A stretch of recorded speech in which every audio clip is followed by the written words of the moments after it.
My name is Adina Saunders. I'm 97 years old and I was born in Los Angeles, California. I'm a widow now, and sorry to say, I didn't want to be a widow. I wanted to go first. But my husband died first, just in last April. 68 years. Our 68th anniversary occurred 2 days after his death. So that was sad.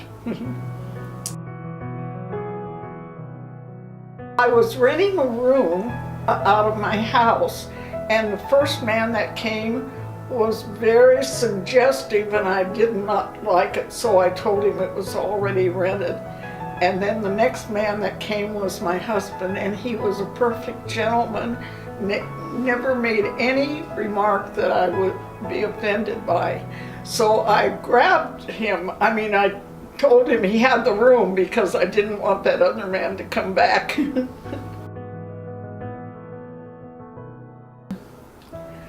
Probably 6 months later, he saw every guy I was dating when he came in, because he used the bathroom in the main part of the house, so he did walk through the house, and he would make comments on everybody I was dating, and not favorable mostly. And I thought, well, they're not all that he thinks. He thinks they're not nice guys, but they were. I wouldn't date any of the other kind. His personality, it was absolutely what I was looking for, but I didn't know it at first. It took a while knowing him. I watched the good things he did, and I was impressed, because when I learned he had a tragic childhood, I don't know how he turned out so good.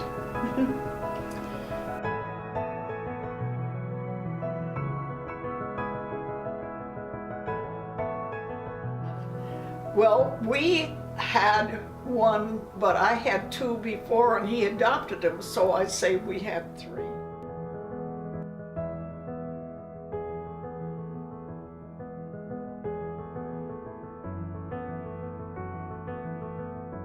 Well,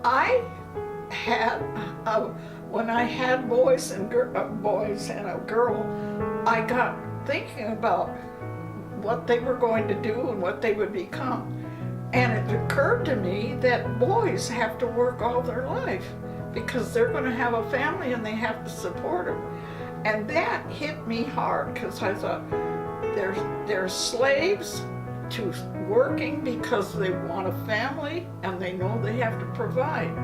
So I sat a long time and I thought, I'm going to tell my son that he better find something he really likes doing, because he's going to have to do it all of his life. And he did exactly that. Not from my advice, but that's the way his life worked out. And he found that he wanted chemistry as his job when he was in the 5th grade. And he had to wait all that time till he was in high school before he could take a course in it. Every time it would change schools, I would go and I would ask the teachers or the principal, when can he get chemistry? And they would always say, oh, 11th grade in high school. And I said, he's waited since 5th grade and now he has to wait that long? And they said, that's what the school system says. So that's what he did. But he didn't give it up. He stuck with it, and that's what he became. And he got a doctor's degree in chemistry. So he called me one time when he was working, after he worked, I should say. And he said, Mom, I'm working on my hobby all day long and they're paying me. So I was so rewarded, because I thought, I know he'll be happy. I know he's not going to resent going to work. He's going to like it. Yes, great-grandchildren too. How many? 8 great-grandchildren, and one of them has graduated from high school and attended college. So it's amazing to me because I didn't expect to have, I expected to have great-grandchildren, but I didn't know they reached that age.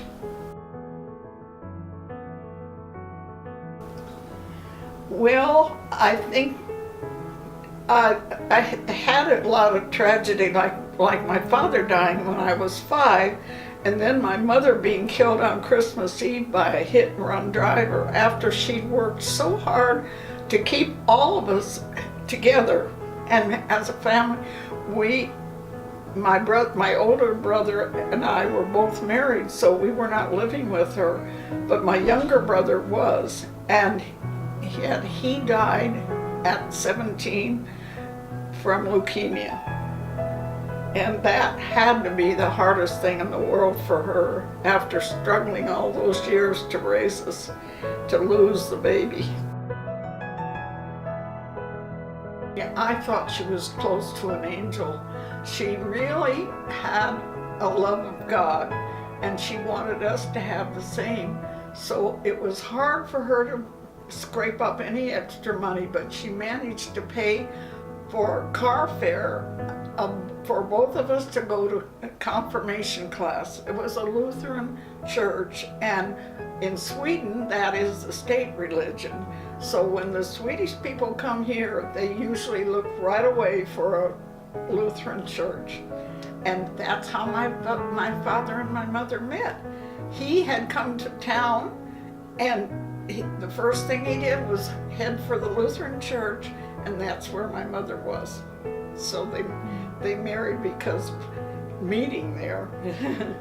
But they had a love for each other that was great, and both of them had been married before, but they were widow and widower. So they had no children between them, and they wanted children. So they had children right away, had 3, and my 2 brothers and myself.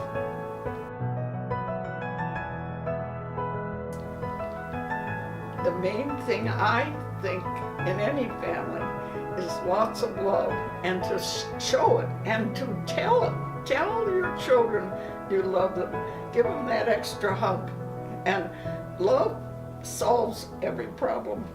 And no matter if they're blue or if they've been abused at school or something, you give them that hug and it'll be all right.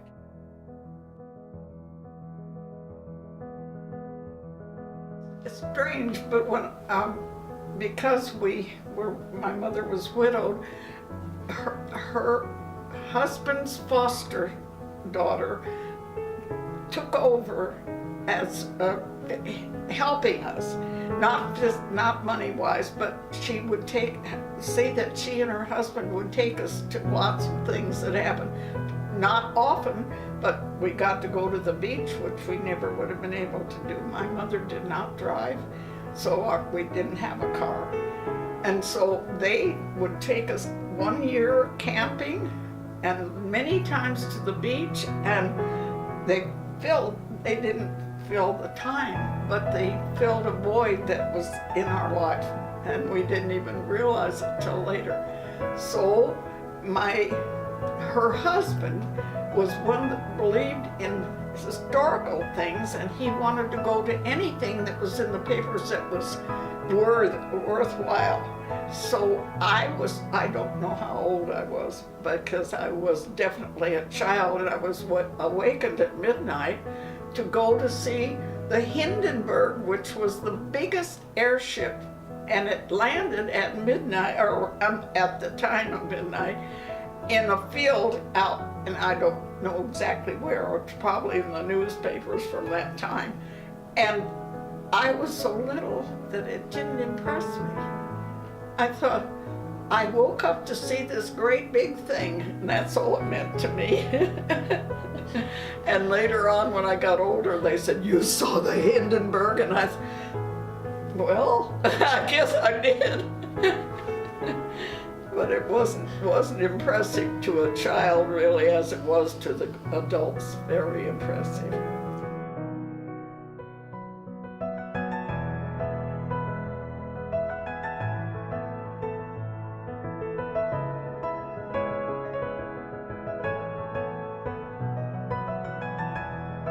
I am gradually losing the things that are important. And what's amazing to me is it's not that big a deal.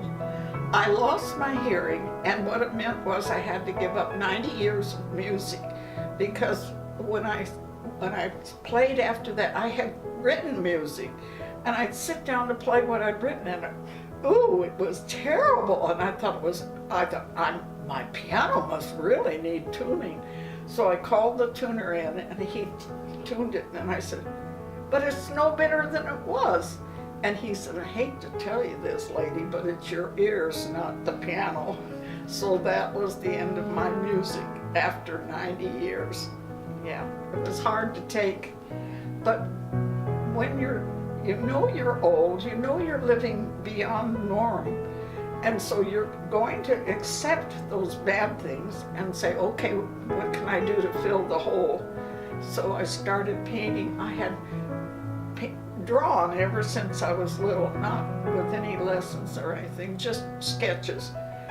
And then when my music was gone, I painted like I was playing piano again. I did 150 paintings right after I learned to watercolor, and I did not watercolor properly. I used the watercolors like they were oils and painted the detail with watercolor that I had used with oil, like the eyes and the eyelashes and all. I got the fine pen and painted them like I was using oils, and I loved it. It was very, very rewarding. Because the only thing I was afraid of is what would happen if I lost my sight. So I think that's why I painted so frantically, because I wanted to enjoy it as long as I could, and I did. I painted 150 pictures the first few months. I don't know. I don't say they were masterpieces. They were my joy.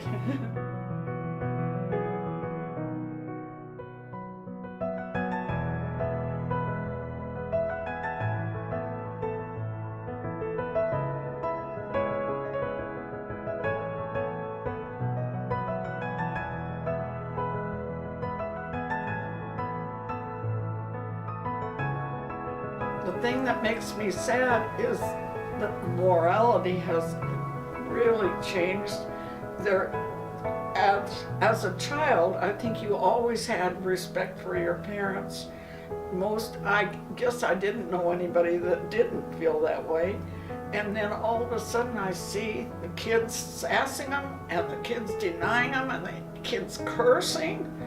And I keep saying, what's happening? Why can't they control their kids? You know, why aren't they angry enough that they would do something about their language, the way they act towards them, the disobedience? I mean, children to me were the biggest blessing I ever had, and I enjoyed them thoroughly, but they never ever cursed me out. And I thought, I don't know where it comes from.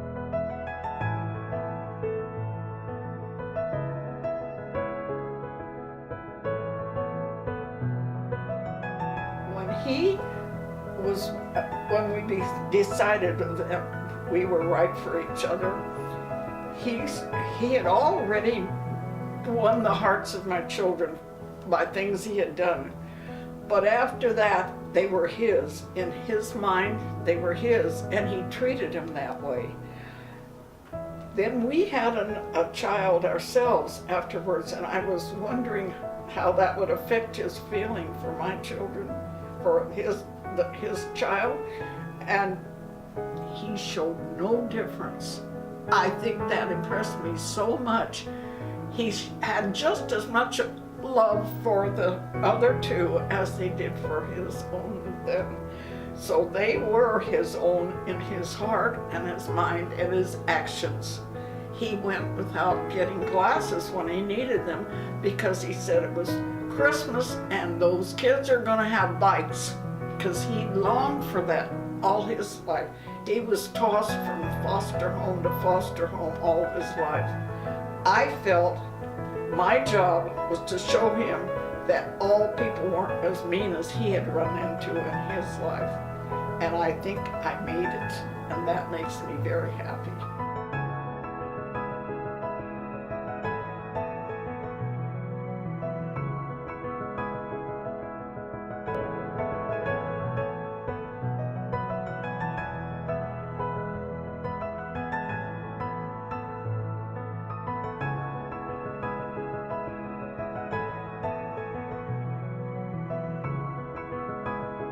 I think what's most important to me is religion, and I know that sounds strange, but I believe in it with all my heart, and because of that I can bear what I went through with losing my husband, because I thoroughly believe I'm going to see him again.